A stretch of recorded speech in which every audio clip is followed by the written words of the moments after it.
Hello happy souls, welcome back to my channel. This is Charlotte with Happy Twins 1111. My beautiful friends, I have a lovely crystal display for you today. One of my classes couldn't go ahead last night because my internet went out, so I have had a lot of time on my hands to prepare my desk for you today, and I'm really happy with my little sun theme and a cloud over here, but it's all happy vibes. And we are asking today, how is your person thinking and feeling about you in this connection? What's in their head and what's in their heart? And we're going to look at as well how they're acting in relation to these feelings and so forth to help shed some light on this situation for you. Now, these readings are a little bit nosy. To pry into another person's thoughts and feelings, you know, is something not to be taken lightly. So we should set the intention that, you know, we're asking, what do we need to know about how this person's thinking and feeling about us? And it's important that we are aware of why we ask this question. What is it you're hoping to achieve in learning about this? And if we're really honest with ourselves, we're looking for a sense of security and comfort. Now, you know, I want to be clear about my readings because I tell you what you need to hear, not necessarily what you want to hear. You know, we have to be real that romantic relationships aren't always straightforward, but that there's so much to learn through these experiences, and our desire to know how someone feels is essentially born of fear. You know, a fear that our feelings aren't reciprocated and the need for affirmation that perhaps they are. Now, we have to remember as well that not everyone feels the way we feel. You know, we all feel in different ways. We all allow different levels of interaction with our emotional body, and masculine energy and divine masculine energy, distorted masculine energy even, feels very differently to feminine energy. It's not as receptive, in fact, to its emotional body. So the absence of feelings that aren't lovey-dovey and romantic doesn't necessarily mean an absence of desire or interest. It's really important that we look at all of these things and think about them, you know, when we approach these readings. And you know, I'm not the kind of reader that gives you all the fluff and romance and is here to, you know, to put a band-aid over a bleeding wound. I'm here to help you see the truth of the situation, to help you understand why you need to know this information and why you're feeling the way you do and where your feelings, you know, clash in the middle with theirs. So I really hope it will be helpful for you. Take your time choosing a pile. The first pile is the Magic Tarot with Ametrine. The middle pile is the Holly Simple Tarot, and this is Zebra Jasper, which I chose this piece because it looks like the yin yang symbol. I love that light and dark aspect. And in pile 3, we've got the Happy Tarot with this aura coated quartz. So the timestamps are in the description box below. If you're drawn to more than one pile, it just means there's messages in more than one pile for you. So, you know, don't get too hung up on which one you choose. You'll quickly know when you listen to it if it's for you or not. Take what resonates, leave what doesn't, and I will see you at your pile. Hello, pile 1. Welcome to your pile. You have chosen the Magic Tarot with this lovely piece of ametrine, which I'm actually going to put back over here. Because you can see I actually took it, and I felt guided to, but I took it from my display. And we'll put this one up here for you as well. So you've got clear quartz and ametrine. Perhaps you needed both. Maybe that's a sign for you already.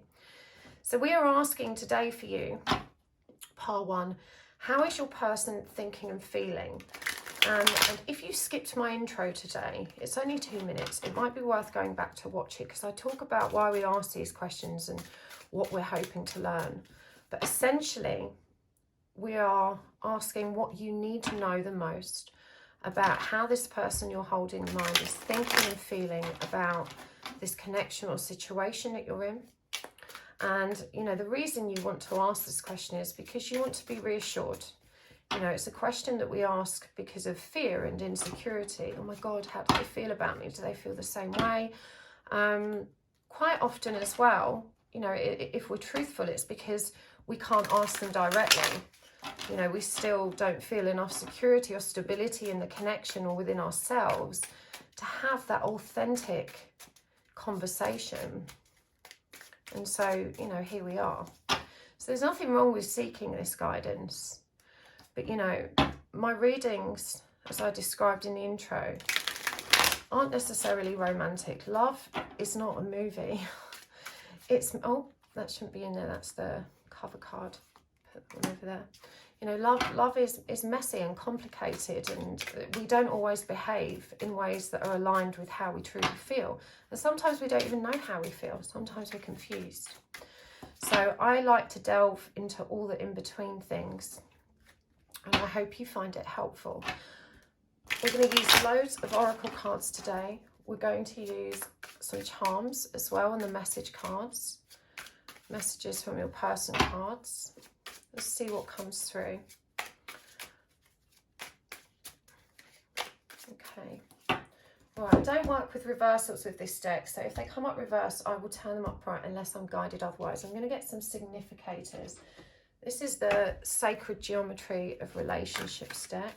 What's the overall energies of feelings and thoughts from this person towards you? Hold them in mind and take a deep breath. Ask for some signs if you want to, animals, objects, songs, phrases.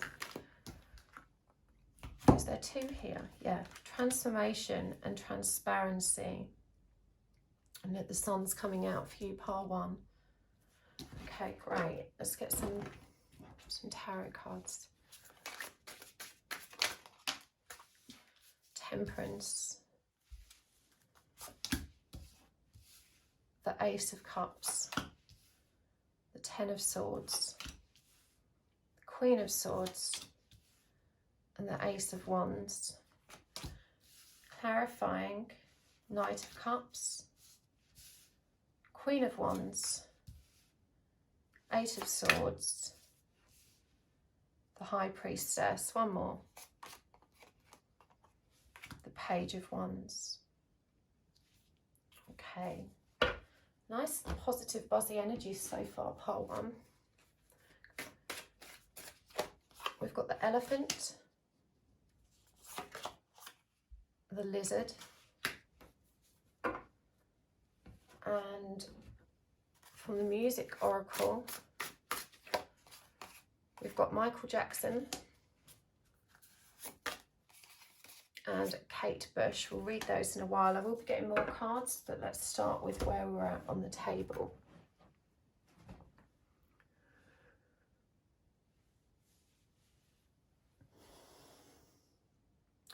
This person is working really hard to be more honest and to be more truthful. And the first thing that's really stands out about their energy and their feelings and thoughts surrounding this situation with you is that being authentic has always been a struggle for them. This is someone that's so accustomed with being lied to that they themselves lie quite casually.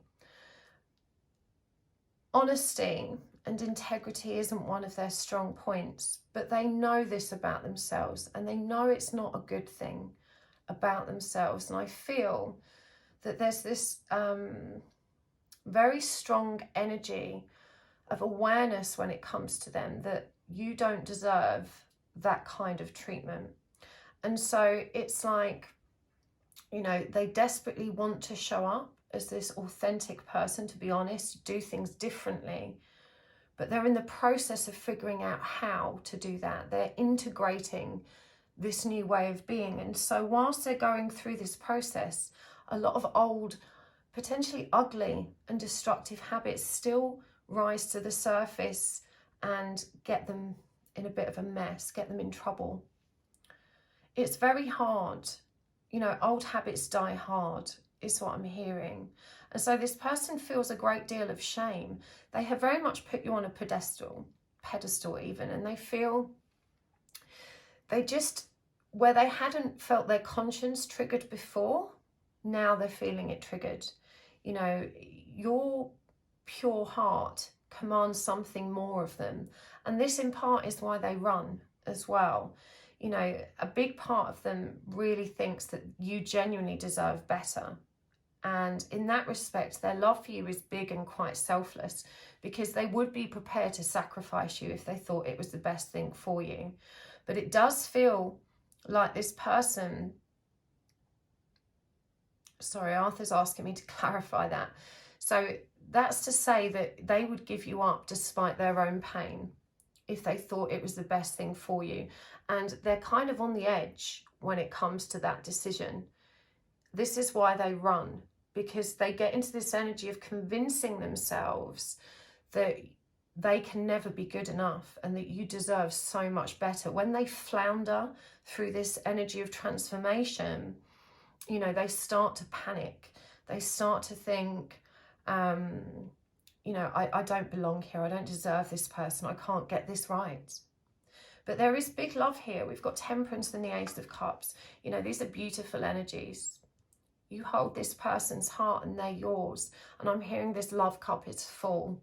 You know, it's not overflowing. It's not ruling the situation. They don't allow their emotions to drive them. This is someone that's got a lot more control when it comes to their emotional self. But they find it very hard to stay away. They want to be truthful, and there's a tremendous amount of chemistry, very powerful, lustful energy here, but they also just feel like it's a true meeting of the minds. When they communicate with you, they sense this feeling of being their true self, you know, of really recognizing who they really are, the mirror that you present for them to kind of see themselves in, which is what you essentially are, you know, to them. You're a projection of themselves, is just so glowing that they're addicted to who they are when they're with you. But trying to maintain this state of being, this, you know, trying to hold this light for you when you're not around, and it's so hard for them because they don't know how to spark their own. And when they're in your light for, you know, long periods, it's really intense. It's so intense to them that the fear begins to take over, and there is big fear in this person. You know, you've got the Ten of Swords here, and it's a really interesting way of describing it here. You see, they're holding the Two Swords. Now, the Two of Swords is indecision, you know, and they're holding on to this energy of indecision. One sword is the Ace of Swords, the Ace of Truth. You know, that's about truth and authenticity. And so you see this confusion so clearly demonstrated. And look, the other swords move in twos as well, except these two in the middle that are back to front. So, you know, it's a constant battle, I feel, for them to release those shadow behaviors that are so deeply programmed, and to be able to move forward in an authentic and honest way, to be able to step into the energy that, you know, they want to be in. I feel like there has been a really long period of time between you guys meeting and this relationship moving to where it is now. The Elephant for me, straight away I got this energy of nostalgia, soul family, perhaps even connections through family and the childhood experience. There's definitely a long history between you two, is how it feels, if not of this lifetime, certainly of others. But, you know, this person also feels very defensive. You know, they do have a hard skin.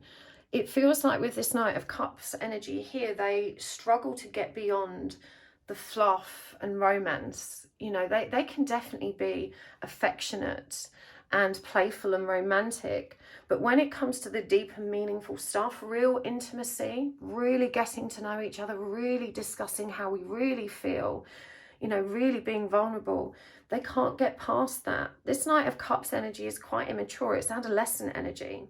You know, it's playful and fun and romantic. It's the Casanova energy, but it struggles to get deep. And we've got this Queen of Wands energy here, Page of Wands here as well, which, you know, the more mature part of them can channel that love and affection through the physical relationship, but they struggle to communicate about it. You know, this is the challenge. And when they are communicating about it, it's intuitively guided. It's because the energy has aligned in such a way that that opening just happened and it came out impromptu, you know, spontaneously. And I think it frustrates you that you can't have more of these conversations. But again, you know, this Ten of Swords is clarified by the 8. And the 8 of Swords is mental anguish, self-entrapment due to limiting beliefs or negative self-created thought forms. When the 8 of Swords comes up, you know, this is someone that's really trapped by their own thought process, their own intrusive thoughts, their own anxious propensity to ruminate on things that don't serve them. And so they just get stuck. And I feel like this cycle continues to repeat itself. Then they come rushing back in, all playfully, and the whole cycle starts over again. And it just feels like you struggle, you know, to keep them at arm's length and to affirm healthy boundaries. And again, you know, that when that cycle of, you know, you trying to fix it and you guys trying to get to a stage where it's real, the same ugly behaviors come up and the shame is regurgitated for them again. This person finds a lot of comfort in this sense of familiarity, though. It's very important to them, you know, that they can feel that truth of who they are, even in short bursts. And this, as I said earlier, is in part why your relationship is so addictive to them, because it's quite euphoric to connect with those lost parts of self, and they feel quite shy about demonstrating those aspects of self to other people in their zone of awareness, almost like it would make them geeky or not cool. It's like the masculine ego, you know, has all these little quirks and interests that they're really embarrassed about, that they think, you know, don't match up with this image they're trying to present to the world. And it is all very egoic, and it also demonstrates, I think, the energy of immaturity in this person. They definitely haven't stepped into divine masculinity. They haven't stepped into their power. They've never really felt like the man. Now, when I say that, I mean like the divine masculine energy. It still could be a woman if you're in a she situation, whichever one of you is holding the divine masculine energy. It's usually the person we're reading about. But divine masculine energy wants to feel powerful. It wants to feel in charge. It wants to feel in control. So forget the man part. It's about those energies of the masculine that wants to control, lead, dominate, rule, and feel stable. You know, above all else, it wants to feel stable and like it can take charge. And this person has never had that energy, and it craves it. It feels so inadequate without it. And I'm hearing you, when you're with them, you allow them to step into some of that power, and it's so magnetic. You know, just as much as they allow you to embody your divine femininity, you allow them to start moving into that divinely masculine energy. And, you know, this is where all those sparks fly, you know, and why the connection is so addictive. But they run because they really do fear that they can never live up to being worthy of someone like you. And, you know, from that, they've devised that then you will eventually leave them. You'll realize that, you know, what you were dreaming they were was all an illusion. You know, they really think, if this person thinks I'm great, it's because they don't know me yet. It's because they've not seen all my faults and my foibles, and they've got this idealistic illusion of who I am. And so they're absolutely convinced that when that illusion dissolves, you know, you're going to see them as they really are, and you're going to say, no, thank you, please. And so again, that fear is therefore rooted in rejection, in abandonment, in being wrapped up in this limiting belief that this will never happen or work out in the way that they want it to. This is very common as well. This is a very common energy for divine masculines, distorted masculine. It's typical masculine energy. If I can't control it, I don't want it. If it makes me vulnerable or unstable, I don't want it. If I can't be in charge, I don't want it. It's too risky. I may lose. I may fail, I may get hurt, it makes me too vulnerable. They want to be in an environment where they feel strong and powerful. And so, you know, that's where they're going to put themselves. And you make them feel powerful when they're with you, but it also brings with it this intense sense of vulnerability and war. Am I really enough to be here? You know, it challenges everything they thought they knew about themselves. They're very overwhelmed. Very overwhelmed. Okay, let's get some oracle cards. I'm really feeling in the flow today. I hope this is resonating for you. Let me know in the comments. I'd love to get your feedback. Sacred Earth Oracle. Productivity. Center. They're trying really hard. And these are the archetype cards. These are reversible. They have a light and dark or shadow aspect. We've got the light attribute of thief, the shadow attribute of engineer, and the shadow attribute of the eternal child. Okay. So here's the challenging thing about this person. As much as they want to change, and you are a tremendous driving force, you know, for helping drive them, motivate them towards that, they don't actually know how to do it. They desperately want to bring themselves back to truth and center again, this energy of transparency and transformation, but they simply don't know how. They don't know how. And this is so interesting that this thief light attribute has come up. Look, sheds light on the potential wealth within you that can never be stolen. And this is what you do for them. You know, you think they've stolen your heart, but really all you're doing is driving them back to their own. And it is inspiring them. The way you have moved through your own journey and grown and expanded and become more comfortable, released old habits, the more you work towards improving yourself, the more inspired they are to improve themselves so that they can be enough. But this is an ongoing challenge and battle, and it's also a source of great shame. And you know, in this, what they're really demonstrating is they don't feel good enough.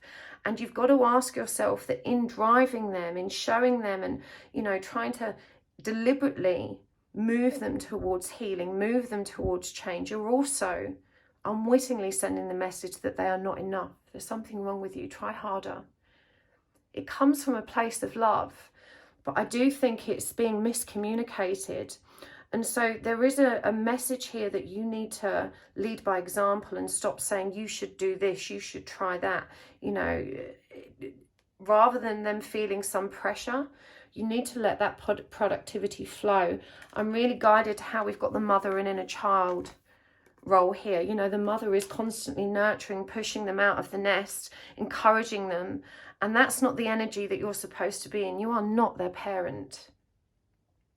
And we have got this eternal child shadow attribute here, which is inability to grow up and be responsible, extreme dependency on others for physical security. And so, you know, how are you unwittingly nurturing that shadow? By giving them, you know, by taking responsibility and saying, you try this, try that, do this, do that, and not letting them be free to find their own way and figure it out for themselves, which is empowering, you know, to follow their own truth and their own path. What they're really hearing from you is, you're not enough, you're doing it wrong. I've done it right, look at me. And it's not intended that way. It's really important that you understand they're not consciously even recognizing this, but these are the feelings under the surface that are creating insecurity and fear for them that you too need to be aware of. We've got the engineer shadow attribute, reliance on mechanistic solution without regard for emotional consequences. And so this is them. You know, this is them trying to make change, being productive, but not really understanding or having the foresight to recognize the potential impact emotionally of their actions. They keep stumbling and falling, and they're not really sure what direction to move in to improve themselves, to improve the situation. Michael Jackson, being unusual is not enough. You must be remarkable. Remove yourself from contact with the ordinary. The world is the dance floor of the creator. This is such an interesting energy as it comes through. The way I'm feeling it is because they can't be who they want to be, they may have withdrawn from the world entirely. You know, this could be someone that's very stuck. They're kind of like, I can't be my best self, and so I don't want anyone to see me like this. Remove yourself from contact with the ordinary. You know, the world is the dance floor of the creator. And so, you know, a part of them has this sense that they should be better, that they should be bigger, that they should be more powerful and in charge. But there's also this desperate shame that they're not there, they're not achieving it. And they're so fearful of how others perceive them. This person's a lot more insecure than they let on. I think because they're not really emotional in their presentation, you often miss the very codependent signs and the quite obvious insecurities in this person. You're so tangled up thinking about how you're feeling you know, and worried because they're not saying much, that you interpret this as a lack of interest. But this person's very, very attached to you. Kate Bush, never let go of mystery. Cultivate nostalgia for what never was. The arrows of desire are sometimes dipped in poison. What a powerful message. You know, they can't let go. This beautiful familiarity, you know, the nostalgia for what never was. It feels like you guys never quite got beyond the garden gate and made it real. But the arrows of desire are sometimes dipped in poison. You know, all of this chemistry and lust that keeps you in this cycle, but isn't necessarily actually moving you anywhere. And they're aware of that. They know it's not fair to you. You know, even though you've come into some kind of acceptance around it, I feel they know that you deserve so much more. And that, again, that's why they run. You know, this is why they find themselves thinking, I shouldn't be here. I'm not giving enough. And even though it seems cool, it's just not right. You know, I can't be my best self consistently. And so they remove themselves. Painful cycle. We've got turtle energy. This is about learning to carry home on our backs. This person has to learn to take responsibility for themselves, to care for themselves and to create home within them. Again, I don't think you're recognizing how dependent on you they are and how toxic some of these interactions are. You enjoy them being needy of you, unwittingly so. I don't think you saw them as being needy, but because, you know, they seem to need you and they're reaching out to you for that support, you've fully embraced this interaction because it makes you feel close to them. But there is a need to empower them, you know, to start taking care of themselves.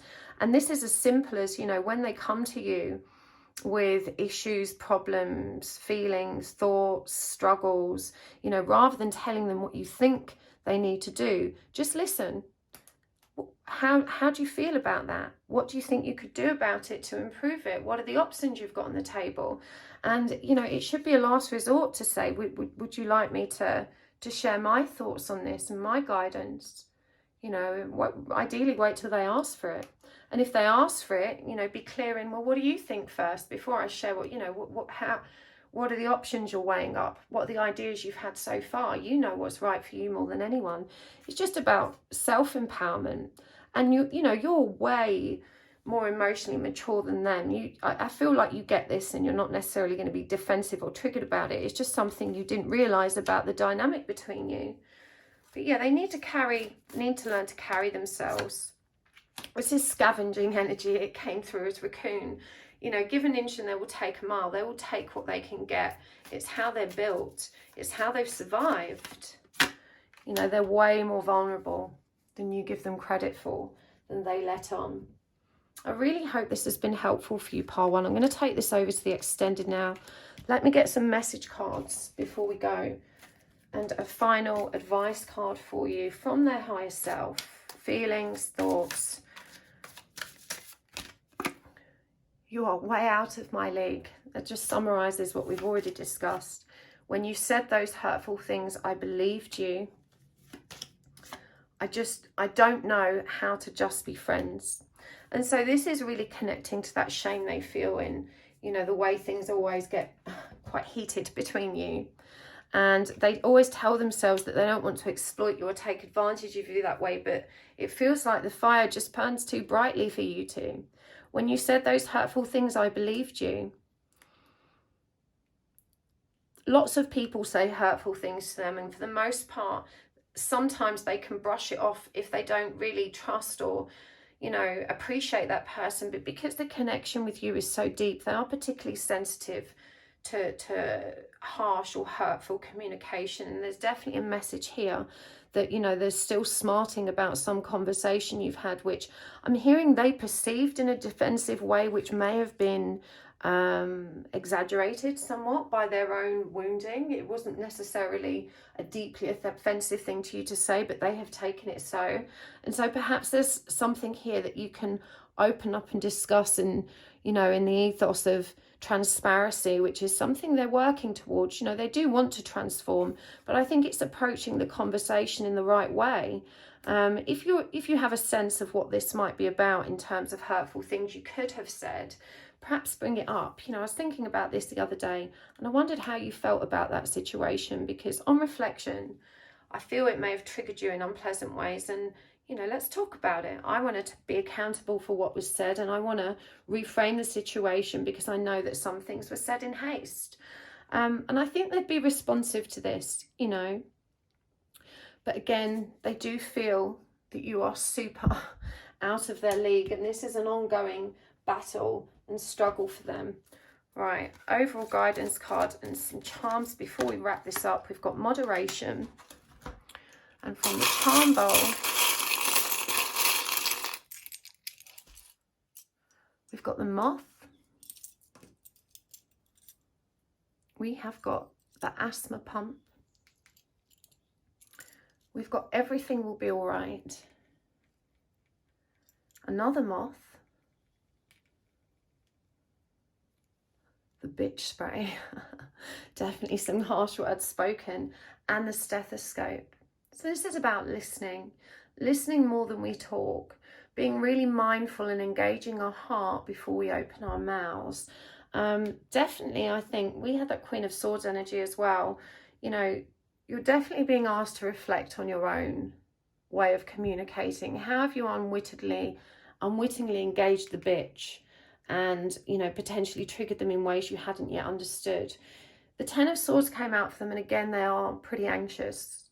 You know, this person doesn't just run because of the fear, but when the fear grips them, it feels all kinds of bad and uncomfortable, and they really struggle to bring themselves back to center point. There is a powerful, hopeful message here about everything will be all right. You know, you can trust in the forward momentum of this journey. Beautiful transformation is occurring here. You've got the moth showing up twice here for you, and the moth is all about coming out of the light, coming out of the dark into the light. You know how when you switch your light on at night and the windows open, all those moths around your light bulb, you know, they are drawn to the light. This person is magnetized by your light. But the message here now is to listen to how you can encourage them to find their own without stepping on their toes and making them feel that it's coming from a place of disapproval or coming from a place of non-acceptance. They really need you to demonstrate, you know, acceptance of who they are. And I'm hearing that's hard because they're not always honest, and you're seeing these same challenges, you know, comes round and round in this cycle with them. And so I do appreciate that may not be an easy thing for you to do, but I hope the energies that have come through have helped you shed some light on, you know, what's at the root of their behavior, because I don't think they intend to hurt you by any stretch. Moderation, you know, baby steps. This is a message not to rush things at the moment, to try and keep things in balance. We had temperance there, and so it feels like whatever energy or stream of consciousness you're aligned with right now, you know, stay balanced in it. It feels like you are moving things in a more productive direction. You've definitely learned to temper your own anguish and anxiety, because they see you leading in that respect, even though the ego part of them really feels quite secure in having your heart. But again, that fear aspect comes in and destroys it with these limiting thoughts, and they run again. So I really hope that was helpful. I'm going to take this over to the extended. We're going to take a deeper look at the feelings and thoughts here. We're going to get more messages and more guidance. If this has resonated for you and you'd like to join me there, you can find the information and the links in the description box below, and I will see you there. Otherwise, thank you so much for joining me here. You guys are absolutely amazing. I appreciate you staying the course, and I really hope it helped. Please let me know in the comments. I love to hear your feedback. Thank you for hitting the like button. Thank you for subscribing to my channel today, and make sure you join the mailing list on my website. I've just announced a new workshop today. The first to know were those on my mailing list, so there's not that many spaces left, but it's a twin flame energy healing class. You can find the links in the description box below. It's all on my website, but that's a one-off workshop with limited spots. And the Reiki Asui classes for Reiki level 1 are happening next Saturday. So if you want to join me there, there are a few spots left.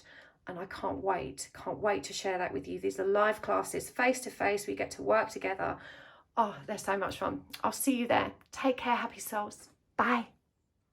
Hello, Pile 2. Welcome to your reading. You have chosen the Holly Simple Tarot and this lovely piece of the Zebra Jasper. And if you didn't watch the intro today, it might help you to do so. I'm not going to go over everything I said there here, but we talk about why these how are they feeling and thinking readings, you know, are important to, well, it's important to hold awareness of why we ask that question first and foremost. You know, what are we trying to achieve? In truth, it's rooted in fear. You know, we want to know if our feelings are reciprocated, more than likely because we are not brave enough or don't feel that the situation is stable enough for us to ask this person directly. Perhaps we're not communicating. But, you know, it is a little bit nosy to pry into a person's feelings. And so we must hold the intention that we're asking to satisfy ourselves. What do we need to know about how this person's thinking and feeling about the connection? And how can we learn and grow from that? You know, my readings are mostly not super romantic. It's not the kind of reader I am. Relationships are very rarely like in the movies. They're usually a bit messy and complicated, and it's about digging into and understanding why that is, so that we can all find our way forward with more clarity, less confusion, more hope, more understanding of how we can productively improve the energies that exist between you two. So I've given these a really good shuffle. We're going to use oracle cards, charms and message cards as well. There will be an extended today. I'm going to give them one more riffle shuffle. And I'm going to start by getting some significators to put up here. I'm going to use this deck. This is the Sacred Geometry of Relationships deck. You can find all of the decks I use listed in the description box below. We have got third chakra and presence. So for sure it feels like your person might be showing up right now in your zone of awareness with lots of hot and passionate energies. Very motivated, very charismatic. Solar plexus energy is also very triggered. It's about, it says here, the energy of the solar plexus chakra helps us to realize who we are and who we want to be so that we can set a course towards our goals. So this is someone that's very driven. Got the Three of Swords in reverse, the Five of Swords in reverse, the Five of Wands upright, the Two of Swords in reverse, the Ten of Wands in reverse, the Sun, the Page of Pentacles, the Ace of Pentacles, the Eight of Wands in reverse, and the Devil. Interesting energies, pile 2. Let's get some more oracle cards out as well. From this deck, this is the Sacred Earth Oracle. We've got Core and Efficiency. And from the Animal Spirit deck, the Wild Unknown Animal Spirit deck, we've got the Cosmic Egg and the Owl. How is your person thinking and feeling about you, pile 2? What's in their heart? What's in their mind?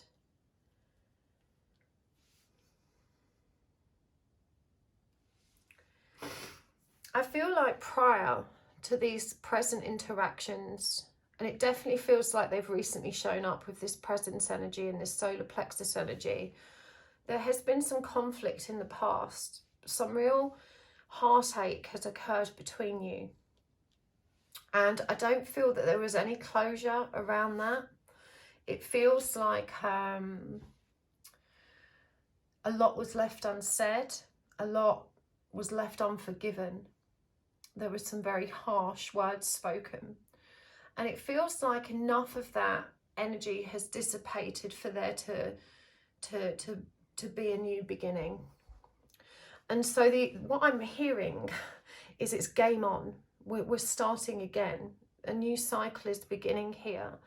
And there's a lot that still needs to be brought to the surface and resolved and illuminated. Your person definitely is going to be seeking your forgiveness.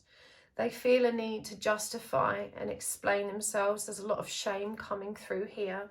You know, they are feeling very tied to the idea that they've hurt you, that what happened was wrong, and that they need to illuminate the truth. They're very, very afraid of doing this. There's a tremendous amount of grief here. There's a tremendous amount of, it's a really sadomasochistic version of, or energy of just punishing oneself, a constant stream of intrusive thoughts, punishing oneself, shaming oneself for how they've conducted themselves previously. So they're coming at this with a lot of drive. They're feeling like they have to make good what went wrong. Now, even though they hold themselves very accountable, and I don't feel like you retaliated in such harsh ways, there's definitely this energy here of mutual responsibility, because they're not owning it all. You know, they're holding their hand up with this 10 of Wands and saying, look, you know, this is my half of the beef. But this 10 of Wands is blocked. It's blocked, it's in reverse. And look at what's actually happening here. The eye on the hand is closed. But if we see, there's a lot of symmetry. You can literally split this image in half. The 5 of Wands shows up here. And what they're saying is, you know, that both of you are responsible for the games. That neither person was truly being honest and authentic.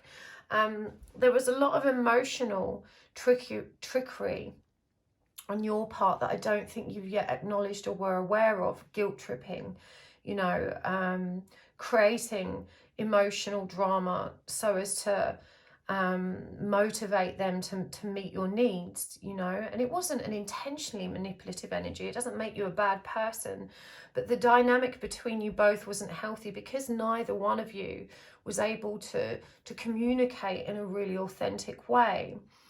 It clashed in the middle, and so you were both trying different game strategies and techniques of trying to get what you want from the other.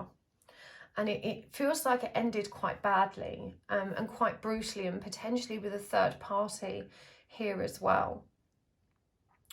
Possibly someone from your person's past or from your past. It feels like a childhood connection or a youth connection somehow. Someone they'd already been with or you had already been with. There may have been a third party involvement here. They do feel that you handled things with as much dignity as you could allow. You know, they're not blaming you. They're taking a great deal of responsibility. As I said, they're really shaming and punishing themselves. But what's really positive about this is that they are wising up to their own misdemeanors. You know, I think previously this person would shrug off your complaints and shrug off any suggestion that they were at fault. But they've done a great deal of thinking around that. And I really do think that they're seeing things in a much more clear and impactful way. You know, this person is definitely waking up to who they are and to how destructive their own behaviours can be. And this is what they want to communicate with you. There's still a great deal of indecision as what they want to achieve beyond that. You know, they feel an impulse to come towards you. There's definitely the energy of an energy of a sexual nature behind it as well. But it's more than that. There's a very strong impulse and desire to make good what went wrong. And what happens thereafter, I don't think they've actually given themselves much room to consider. I know there is some hesitation here. Even though this is a new beginning, the game is still on.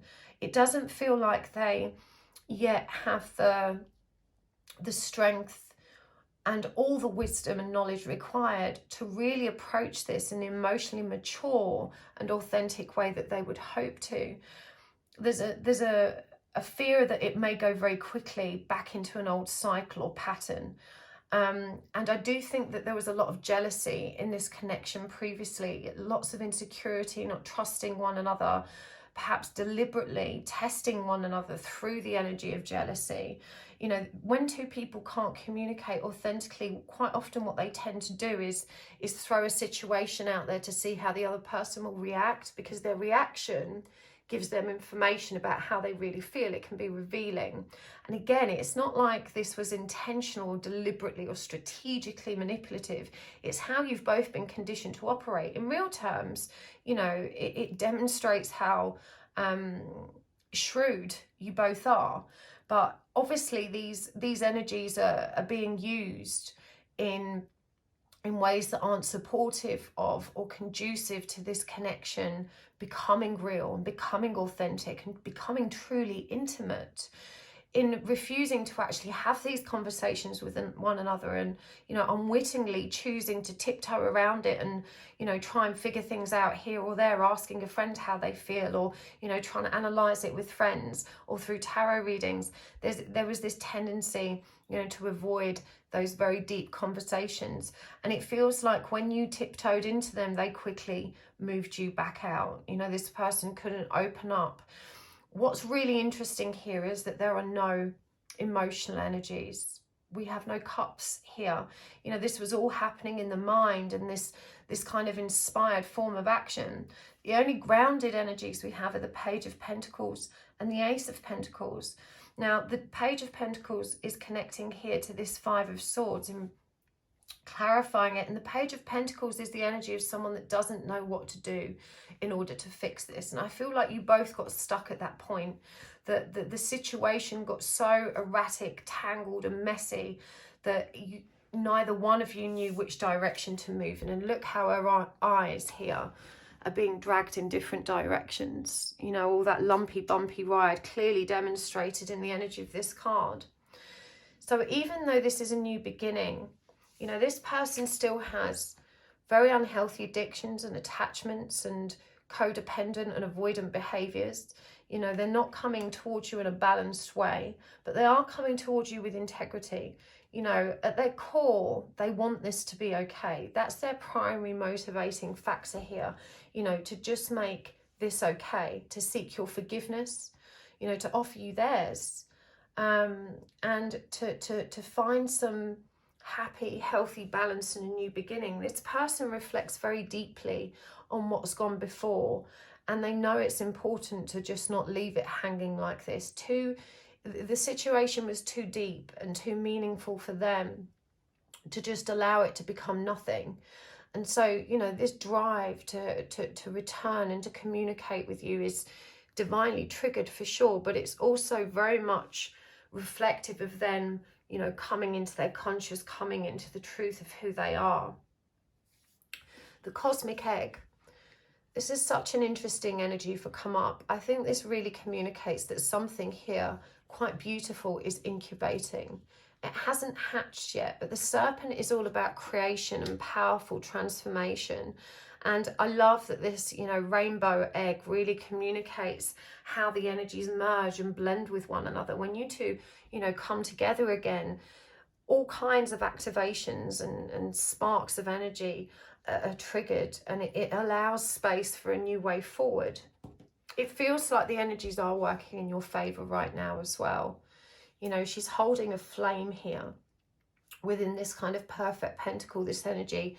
And this suggests that you do have access, you know, to all the spiritual guidance and wisdom and tools that you need to start stepping into your wisdom and power and moving this forward now in a positive way. An opportunity is arising for a new start. The energy of how it currently is that both of you are still coming at it from playing games. Look, again, looking in opposite directions. And, you know, you're being asked to both of you try and step into some self-awareness, you know, to start recognizing these shadow aspects that keep you both tangled up. And rather than making it personal and judging one another, you know, recognizing that you each create that bit in the middle. You know, you've both got to take responsibility for your share. Because this jealousy thing, honestly, I feel it goes both ways. I don't think it was just your person making you jealous. I feel like you were making them jealous, and commitment became a means with which to, commitment and attachment becomes a means with which to push and pull and try and gain control and stability and security in the situation. It wasn't a healthy dynamic.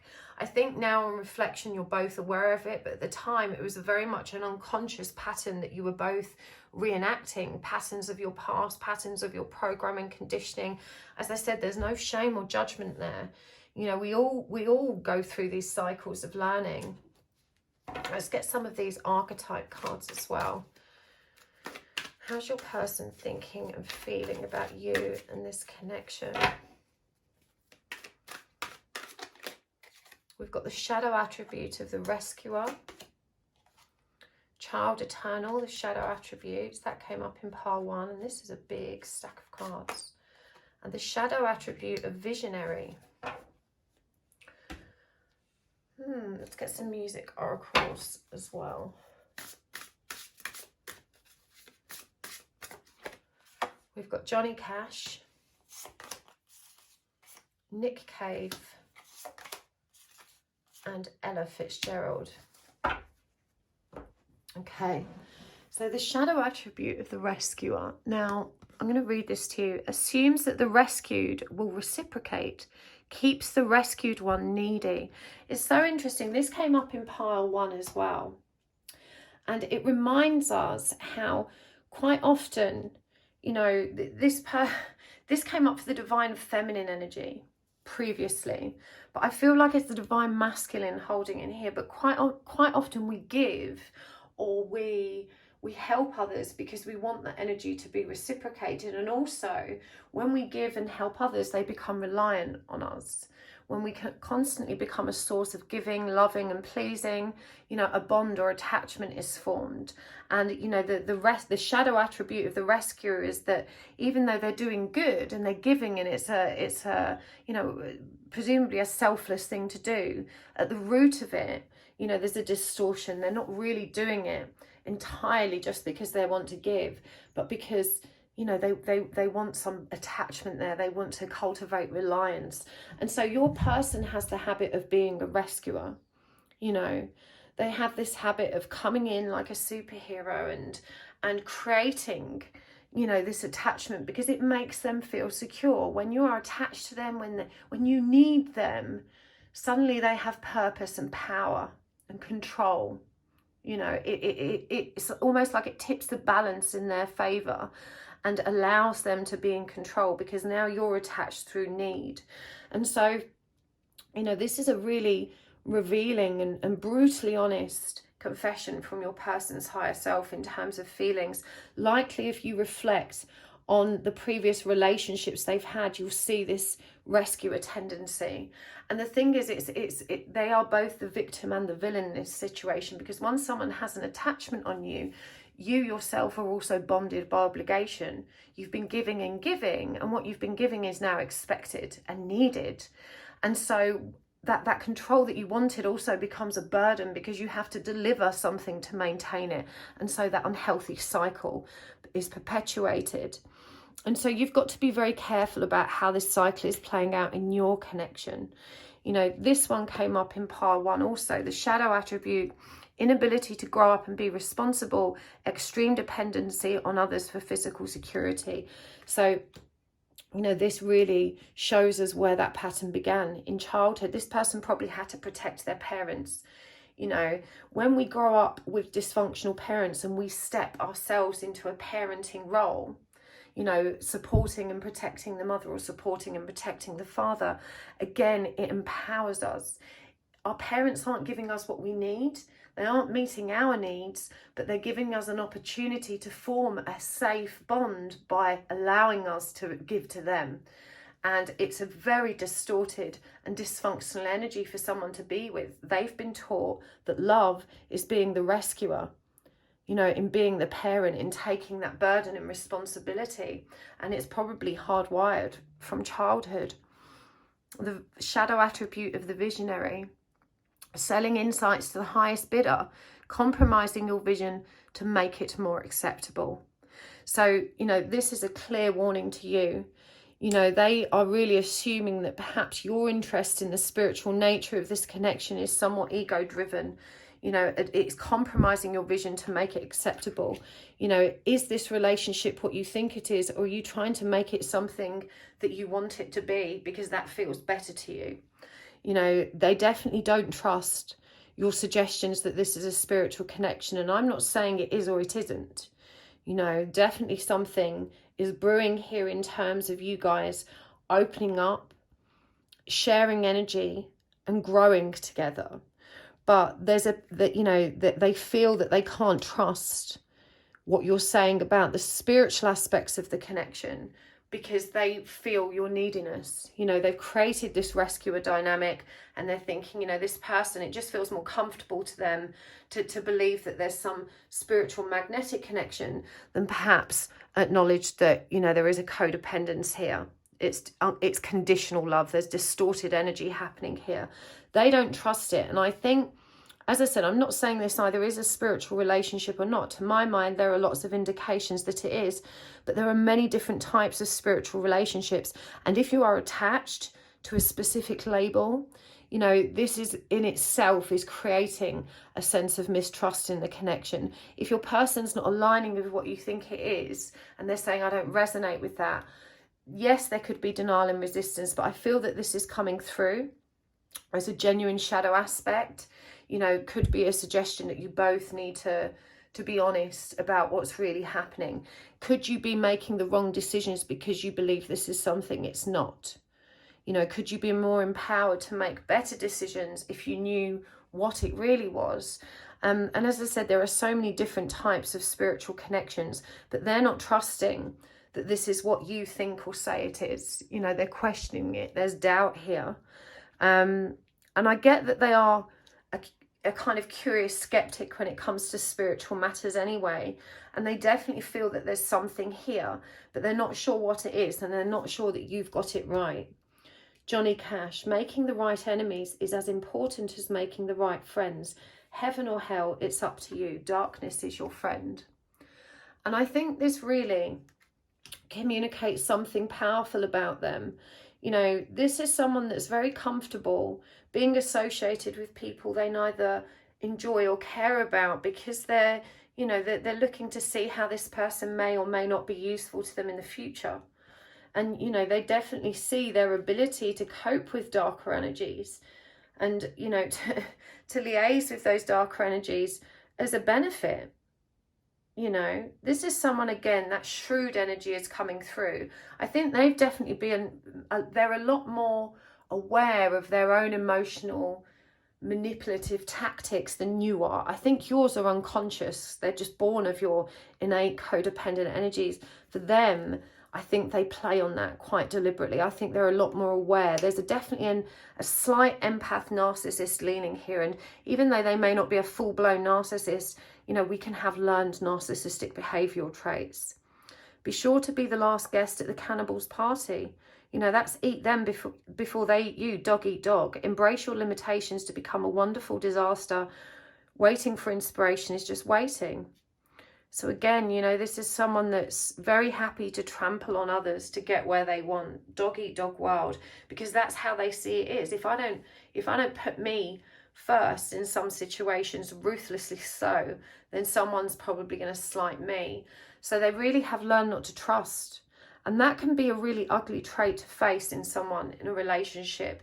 But again, you know, this is how they were raised. They were raised to take care of themselves, that they had to be in control, that they had to be first. When you have to raise your own parents, it really distorts how a person perceives themselves, you know. And in truth, they never had that childhood. You are your own best teacher. Nothing is more hard won than innocence. Intuition beats experience. I think this is a nod towards their ego in some respects. You know, they're very rigid in their ideas and not very receptive to the opinions of others. This is not someone who's open-minded. You know, it's very hard to change their mind because they've had a harsh introduction to the world. They have had to learn on their own. You know, there's definitely the energy of stubbornness here, you know, as someone that's very resistant to any suggestion of required change. So let's get some final guidance cards and charms before we take this over to the extended. I want to get some message cards. These are the blanks that I wrote on myself. We're going to get some charms and guidance as well. We have got, I'm scared you will meet someone else. When you said those hurtful things, I believed you. I love that you see the best in people. This is very uncomfortable for me. When you realise what I'm really like, you will leave. And from the charm,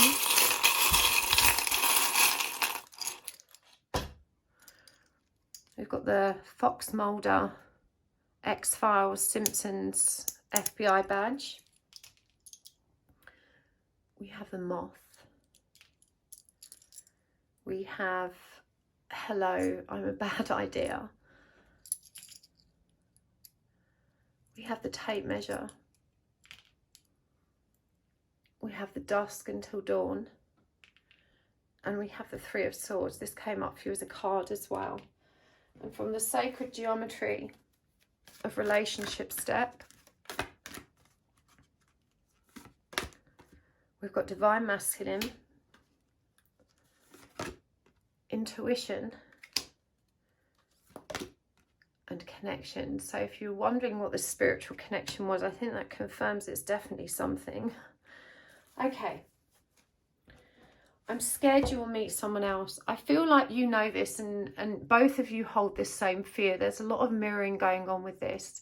And this is where you, again, trigger one another, making one another jealous, seeing, you know, will they care if I'm seen out to drinks with someone else? You know, seeing how they react is one of the ways you figure out if they're still interested or not. And you both hold that fear. It's like you can't bear to be together, but you don't want anyone else to have each other either.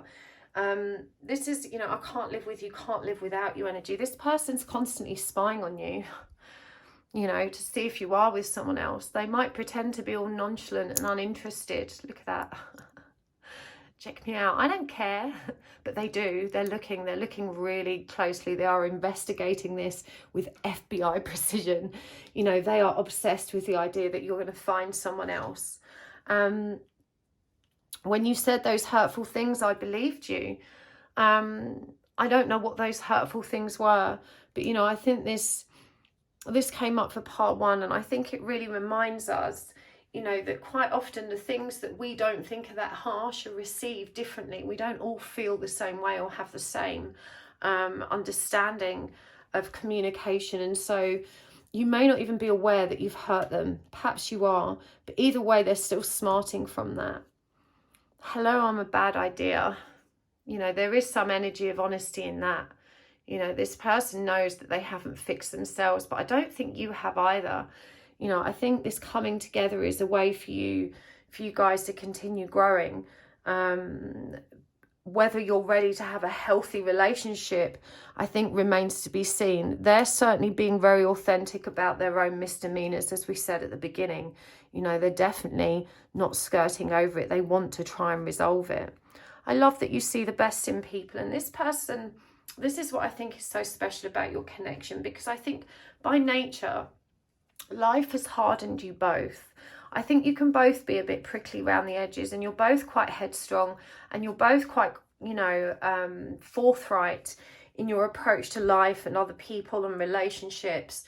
You know, I think you're both quite fiery people, but deep down you both see this lovely, lovely purity in one another. You see the best in each other, and it feels like, you know, your person really does see to the heart of you, even though that maybe you've behaved in distorted ways as well. They're certainly not seeing you in a negative light. You know, they definitely see what's at your core, you know, all of the love that's there. And they think about you all the time. You've got this dusk until dawn energy. You know, not a second goes by that you're not on this person's mind. But look at this pain, this betrayal, this discomfort, whatever this breakdown was between you, it still makes it really hard for them. There's a lot of jealousy and anger and frustration there that they still haven't entirely overcome. And it feels like both of you have to work through that together. When you realise what I'm really like, you will leave.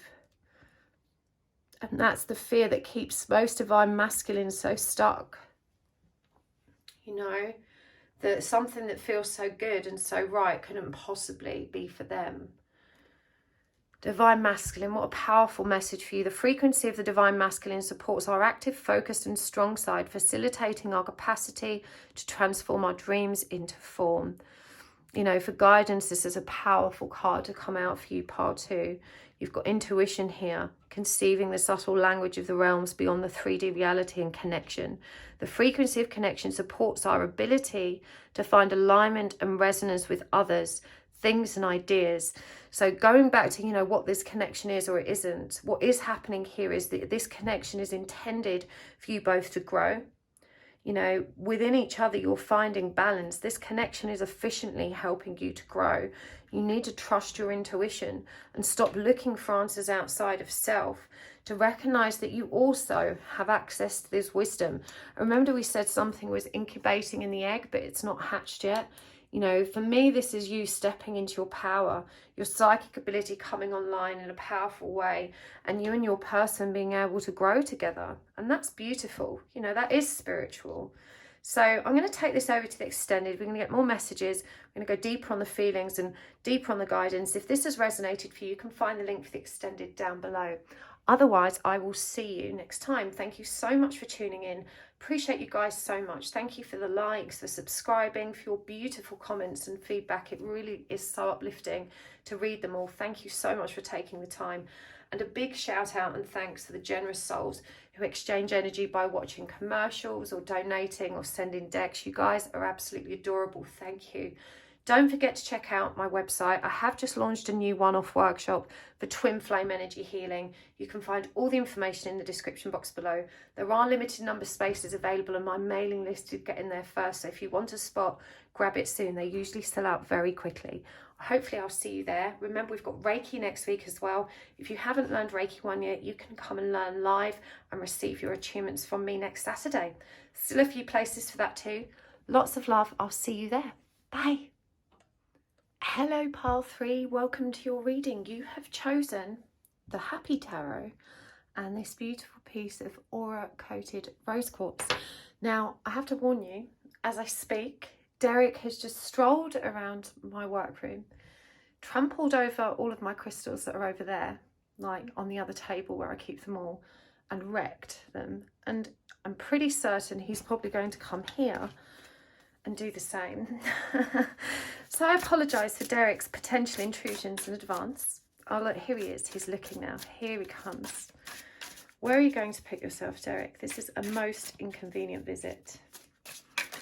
He's having a good sniff around of everything. There's his tail, you see. Here he comes. Owning the place. Pile 2, pile 3 even, you're so lucky to have Derek's presence. I think cats are always good luck, even though they're incredibly rude at times. And he's probably just going to destroy my crystal arrangements. But let's do this. We are asking today, how is your person thinking and feeling about you? And if you skip to the intro, the bit right at the beginning of the video, you should probably go and watch that. Because I talk about why we do these readings and why we ask this question. How do they think, how they feel? And it is important to consider that, you know. Right, okay. Pile 3. We're going to use 2 of these cards first as significators. And we have balance and awareness. And whilst I'm loath to kick Derek out of the way, he really is taking up valuable desk space. See if we can work around him. I'll move towards the right, shall I? Shall I, Derek? Okay. How's your person thinking and feeling about you, pile 3? What is in their heart and what is in their head? What do you need to know about how this is creating their behaviours and actions? Okay, so that's the 10 of Swords in reverse, the 6 of Wands, the 5 of Cups in reverse, the Ace of Pentacles, and the 7 of Wands. We've got Judgment, the Knight of Swords, the 2 of Pentacles in reverse, the Two of Swords in reverse, and the Ten of Pentacles in reverse. Let me just check that you can see all those pretty much. Okay, well, I'm not going to get as many oracle cards at once because Derek's butt is in the way, but I'm going to put some over here where we've got space, and then we'll pull some more as we go. Let's start with the Sacred Earth Oracle. We've got magnetism, and we've got friction.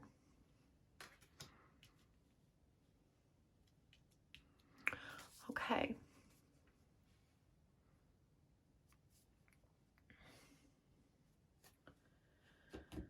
How does your person think and feel about you? I feel like this person's had a sudden awareness of what the energies between you actually are. This magnetism card here, when I turn this one over in this awareness card, and this is a number 11 card, the energy was strong, like a rushing energy, a kind of downloading type of energy. And it just feels like, you know, your person is coming into a lot of awareness about the weirdness and the strange signs and synchronicities that exist between you. There's definitely a need here. A need to fight for you. I do feel like this friction has been third parties and indecisiveness. This person's really struggled to actually make the leap towards you. There's so much that they have to leave behind. It does require sacrifice, is what I'm hearing. And that has been a big challenge then, because you've used it as a benchmark for their love and interest in you. And so when they failed to make that leap towards you, you couldn't help but take it very personally and see it as a rejection of you, you know. They regret that very much. And they know that they made promises that they didn't keep, is what I'm hearing. But this person has definitely closed a really painful cycle. And I'm hearing it may be very difficult for you to believe or accept what I'm about to say. But I really feel, you know, that they are waking up. That this dark night of the soul energy, this Ten of Swords energy that they've been stuck in, has closed. That cycle's come to an abrupt end, and they're waking up to the light. They're waking up to the truth. They're developing this awareness and this need to bring themselves back to balance. It's been a very empowering recognition for them, because, you know, we've got the Six of Wands clarified by the Knight of Swords here. You know, this has created the energy of, well, you know, actually, this means I'm meant to be doing something of value. It's given them purpose. You know, this suggestion that they might have a higher cause and higher purpose, it's given them this sense of desire and motivation to move forward. So this person might suddenly be very interested in spiritual affairs. You know, they might suddenly be asking you a lot of questions, or demonstrating the need to learn more about those things. The changes that they had to make created a great deal of grief for those affected by it. And this was why they stayed stuck for so very long, and they're still dealing with the fallout of that grief. I'm hearing that they feel that even though it might be worth it, it's incredibly hard, and sometimes it's like dragging themselves through mud. And in some ways, this has helped you feel more secure. I feel, you know, when they make step towards you and away from the darkness that's kept them stuck, you know, again, you're interpreting this as you have value and they want you, and that makes you feel good. And whilst that's a beautiful and positive thing, it's also highlighting your need for their approval, attention, and presence. You know, it demonstrates where you've not healed as well. So this feels like a powerful cycle of change for each of you. both of you now fighting for each other, fighting for yourselves. There's still friction here that needs to be resolved. And most of it, I believe, is connected to the situation they're leaving behind. We've got the Ten of Pentacles in reverse here, you know, the broken family unit. So whether this was a spouse or a partner or children or parents or, you know, some other familial situation, even perhaps a family business it could be, the aftermath of that is still very difficult. They're still having to fight battles there. And so they are asking you, you know, to recognize that sometimes their lack of presence isn't your representative of your lack of value. It's not a rejection of you. You know, they are still having to fight battles. They're still dealing with a great deal of grief. It feels like whatever's happening between you, it's drawing closer, that you're drawing closer. You know, their karmic situation is what I feel it is. It's some kind of karmic situation that they've been trying to move away from, has been omnipresent in your connection for a long time. And so you've had to process a lot of feelings of jealousy and anguish and guilt. And I feel like even though for the most part you've elevated yourself above them, this friction still exists beneath the surface. There's still a lot of anger towards your person. There's a lot of unanswered questions, and there's a lot of fear and insecurity still in you. But, you know, the message here is that they know what you are, and they're here in your zone of awareness knowing that. And that's incredibly affirming. You know, it's incredibly affirming. I know that you've probably felt, you know, really crazy. The twin flame journey is a crazy making journey. The soulmate experiences we have are very intense, very peculiar. And often we assume it's all in our heads and our hearts and it's just us. And what's happening here is that your person is seemingly acknowledging this truth for you and stepping into it. And even though it might not be in the way you wanted them to, they are here. So you're being asked to release this limiting belief that, you know, when they don't show up, it's because of you. It's because of this grief cycle that they're dealing with. The 5 here is blocked, you know, this 5 of Cups. And it really shows the grief here, that there's someone crying like a baby over the spilled cups. Oh my God, this sucks so bad. You know, it's really hard energy, and that cycle's still in motion for them. This change that they're trying to create, bridging the gap between you, coming closer towards you, it's in motion now, but it's hard. You know, there's still so much at stake. This new beginning that they want, it's not that they're not choosing it, it's that it feels like they don't have that option right now. They're still fighting battles in this broken karmic situation. And, you know, I'm hearing that friction exists there, but it doesn't need to exist in your connection. You can let it go from there. That's something you need to work with. Let's get some more oracle cards out as well. I'm going to get the archetype cards, and I just want to get some more tarot cards as well. What is this situation? Because it feels like a big obstacle. It's the 4 of Swords. So they're already in recovery. And the Knight of Wands.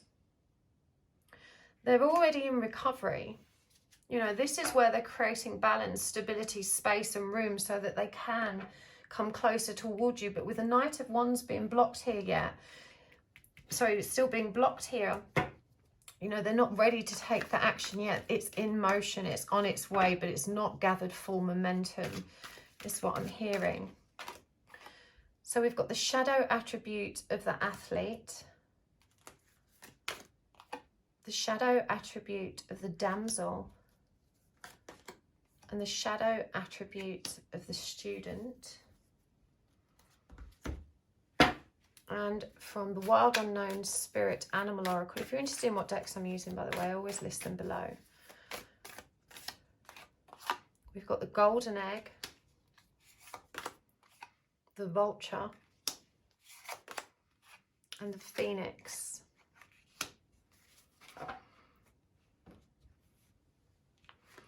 The shadow attribute of the athlete.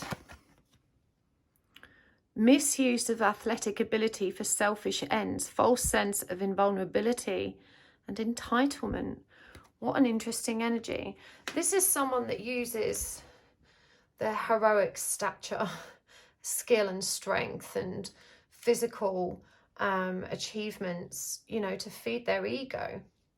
It may look very altruistic, or, you know, this is the sort of person maybe that does lots of charity exercise, but they raise a lot of money, but really they're just trying to like, woo, look at me. It's a peacock kind of vibe. So definitely someone that's, you know, very obsessed and perhaps somewhat vain as being a shadow aspect. I get a real sense of kind of mild cringe and embarrassment from them about this as well. You know, they're a little bit sheepish about it. I think they know this about themselves, but it makes them feel good. The damsel, shadow attribute. Waiting for a knight to provide for you, seduction by romantic illusion. And again, you know, this shows, this came up in pile 2, and, you know, this is the energy of someone that's enjoys being the rescuer, you know, enjoys being the knight in shining armor, but really they're just trying to feed into some fantasy and ideal. And I think because you show up as quite a strong energy, you don't leave a lot of room to be that damsel in distress. And this, weirdly, you know, it doesn't allow them to step into exactly that which makes them feel the most powerful, which is that ego superhero vibe. You know, rah, I'm so strong, I'm going to come and rescue you. And so they feel very intimidated, you know, by your strength and sense of independence and your self-love and self-coping mechanisms. You know, this person's very they feel like a small child in the face of your maturity and strength, and they're not used to feeling that way in romance. You know, normally they're attracted to very vulnerable people, you know, quite weak-minded people that need that knight in shining armor. And so you're almost the opposite of what they're normally magnetized to. And whilst they find it intriguing and very seductive, it also creates a great deal of vulnerability as well as confusion. They want to be the predator. And so sometimes they may try and treat you like that. And I feel like you're quite indignant about it. Like, you know, who's this person think they are? I don't know. It feels quite endearing though. It doesn't feel like it comes from a bad place. It comes from an inner child wound. It comes from that little boy trying to be the big man, or little girl trying to be the big woman, if that's your case. But, you know, it doesn't feel ill-dignified, but it's definitely misguided. We've also got the shadow attribute of the student. Arrogance in the pursuit of destructive knowledge, unwillingness to translate knowledge into action. And that's a really revealing energy to come up here. You know, this is someone that is paying no attention to the lessons that are being presented. They're not trying to, you know, recognize the value in taking action around them. This awareness is opening up and they're seeking the light, but there's still a common disregard for it, a kind of distorted ego in relation to it. You know, it might be the rising of the phoenix, but there's a damn lot of ego to break through. There's a lot of arrogance and vanity that needs to be dissolved. I think this person's still in quite distorted energy, even if they are waking up. You know, this is why it's about bringing it back into balance now. The awareness is there, but there's a need for doing energy here. And again, you know, it's that idea of the egg not having hatched. You know, this resurrection is incomplete. Lots of bird energy here as well, even though it's the firebird. Birds are messengers of spirit. You know, they're always about a higher perspective. And so, you know, it does feel very revealing that you have all this bird energy here, and then this egg, this symbol of creation that's bringing everything back into balance. You know, your person is waking up, but I think there's definitely a message here to recognize the obstacles in the way, you know, to see how the lens has been muddied, and that this awareness takes time to break through.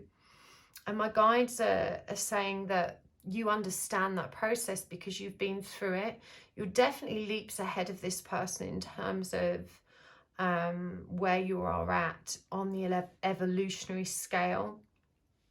But it's actually, there's something very endearing and lovely about the will of this person as far as the spiritual nature of this connection is concerned. It's like they're suddenly inspired and motivated and intrigued by it. And even though their mind isn't fully open and their heart's not fully open, it definitely feels like this is the beginning of something profound, you know, for you, to a big change.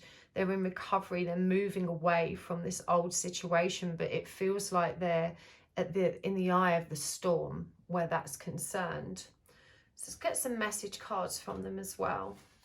And I think it's good to ask, when we ask, you know, what are their feelings around this as well. We're only asking about the feelings you need to know about. And, you know, we tap into their higher self for these messages. So I like to pull a card so that we can set their intention and be clear in it. Why do they need you to know this about their feelings? What are they trying to communicate or achieve the most? What's their primary objective here? So you can be confident. Unity. What a beautiful message. You know, there is, whether conscious or subconscious, there is a dignified and true desire here for unity, for coming together, for bringing completion and union to this connection. That's lovely. So bear that in mind in the spirit of their messages. You seem so angelic, but I can't believe anyone is that perfect. My ego doesn't recognize you. Stop reading between the lines. My life is a mess right now and I don't want to burden you. I'm tired of you criticizing me. So I think this is the part of them that's skeptical. You know, they're well aware that there are light and dark aspects in everyone, and they definitely, you know, feel the edges of their ego and the shadows aspects within them and compare themselves to you. And they're not believing that anyone can be that light. And I think there's some truth in that. I think there's some truth in that you have been very reserved and very measured in how you've expressed yourself or demonstrated your feelings, because you're kind of on edge, you know, walking on eggshells with this person, trying not to trigger them, you know, wanting them to stay in your zone of awareness. And so treading quite gently and quite carefully and leaving a lot of space for them to be around. And so, you know, I think what they're really saying here is that I don't really know if I know you. I want to trust you and I feel all of this beautiful energy, but I don't really know you yet. You seem adorable and angelic, but they feel as though there must be more to this. They haven't fully broken free of the ego or woken up to the truth of this connection. It's a creeping awareness that inches towards them, an opening of the mind. I feel like they do have the label. I feel like you may have had that conversation. But, you know, even though they're excited by that and they feel the magnetism, they still don't truly remember or have connected with its absolute truth. And this leads us back to what they were saying earlier about not interpreting all of their actions as a rejection of you. You know, their presence isn't always defined by how they're feeling about you. Quite often, it's directed by what's occurring in their very messy situation. And it does say here, my life is a mess right now, and I don't want to burden you. It feels like they're torn between wanting to discuss it with you and then recognizing that that is perhaps inappropriate. not only does it burden you with the responsibility of listening to them and supporting them, but it also potentially gives you all kinds of ideas about what it might mean for you too. And so it feels very complicated for them to just rush forward and tell you everything that's happening. And I think a part of you is actually desperate to know it, and it would make you feel better. And so, you know, I feel this is why it's been communicated, so that you can understand how complicated and uncomfortable it is for them. You know, when those feelings rush forward at the idea of being real with you and talking to you about these karmic burdens, they end up bottling out. I'm tired of you criticizing me.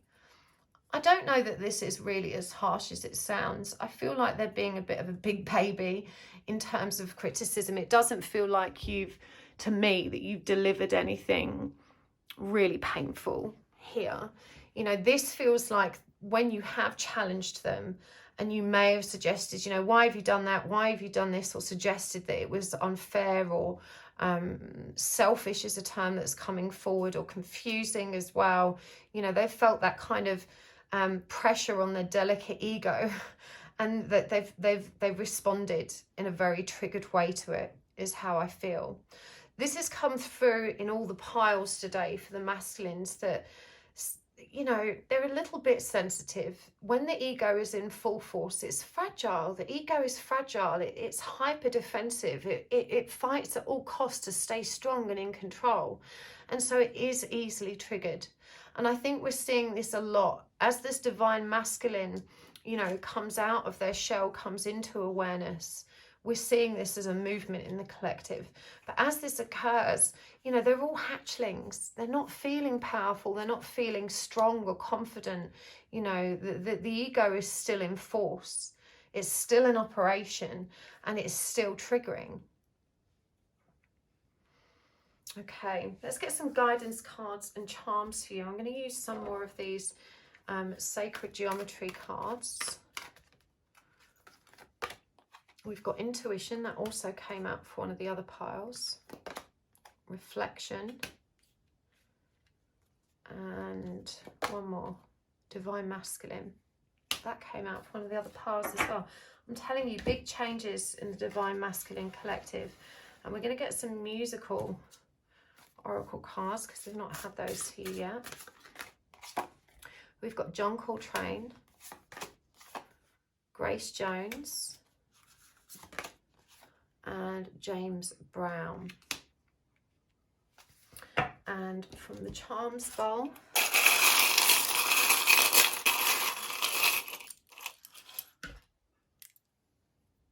P.S. I love you. And I really feel they do. Bitch Spray, the Love Jar, the Crown, the White Rabbit, and the Game Boy. So this person really is coming online. You know, we had balance and awareness. Now we've got reflection at the heart of this here. You know, reflection supports our growth through the insights we get from the contemplations of self and others. This person wants unity. You know, they are still a little bit closed-minded, but they're finally starting to think about things. It's like it's all sinking slowly into their awareness. Their intuition is coming online. The frequency of the divine masculine is supporting the energy of this connection. It says here, facilitating our capacity to transform our dreams into form. So it mustn't be underestimated how powerful the undercurrent and flow of energy is for this person right now. They are literally inching towards you into their power at the same time. They may still be playing games. Okay, and these are old patterns, old paradigms that they're just working out of their system. With James Brown here, this cocky, charismatic, flighty energy, knock 'em dead then leave, dog eat dog. Don't quit moving until it's payback time. When you're ready, get on up. It's time to get down. You know, this person may have been unreliable and flighty and unpredictable, and they're still working through and releasing those old cycles and patterns. Again, try not to take them personally. It's that cycle of change. It's rapid growth all happening at once. If their behavior is confusing or unpredictable, it's because of this rapid change that's happening. John Coltrane, dynamic quality, take your solo, but give others their moment too. If you follow your own truth, there are no false notes. Find beauty in the unexpected. So, you know, this encourages you to keep the focus on yourself, but to give space to interactions, to be open and receptive to them coming forward, to allow room for that to happen. But again, with Grace Jones, learn to be your own sugar daddy. We've got to feed our own souls. Harness the power of an unexploded bomb, always waiting, always ticking. Ensure survival. Prey must become hunter. Isn't that interesting? You know, that's the energy that he wants to step into, that predator energy. So that's a clear message. Allow them to step into that hunter energy. You know, allow yourself to be divinely feminine and independent at the same time. Isn't that beautiful? This person really does love you and care about you. I feel like the PS might be significant to you. Perhaps it's related to initials or something too. But obviously I know what PS means, but I feel like there's a sign there for some of you. But, you know, this person does care. There's just a lid on it right now. It's contained whilst they work through this drama they're going through. You know, put down the bitch spray. Relax. It's not personal. You know, they are crowning. This connection is crowning. And everything is happening in perfect divine timing. You are not late. There's a message here to trust. Look, the clock is moving towards 12 o'clock, the energy of surrender, the energy of the divine feminine, the hanged man, everything abundant. It's all good and it's all happening for you, path 3. I'm going to take this over to the extended. We're going to go deeper with the message cards and the thoughts and feelings. I want to know a bit more about this situation and what you can expect next. If this has resonated for you, you can find the link in the description box below. But thank you so much for joining me here. It really has been a pleasure. I hope this has been helpful for you. Please let me know in the comments down below. I love to hear the feedback from you guys. And thank you for your likes. Thank you for all of your very generous energy exchanges. Those of you that take the time to watch the adverts or to hit the subscribe button or leave a comment, I appreciate you so much. It really does help to keep my channel going. And those of you that send donations and tarot decks, you're just so beautiful. Thank you so much. It really does help to keep my readings fresh. So thank you so much for being here. And don't forget to check out my website today. I've just launched another workshop. It's a one-off event called Twin Flame Energy Healing. So if you would like to learn more about that and how to work with the energies of your connection, you can sign up on my website. There are limited spots because my mailing list got the advert first. So if you're not on my mailing list and you want to be updated, make sure you join up on my website. And I'm also teaching Reiki 1 this coming Saturday. Not tomorrow, but the one next week. So if you haven't been attuned to Reiki 1 yet, you can come and receive your attunements live with me and learn how to apply Reiki and self-healing to yourself, which is the most powerful and perfect modality I think that we have access to energy healing wise. It really is wonderful. Hopefully I'll see you there. Lots of love, happy souls. Bye.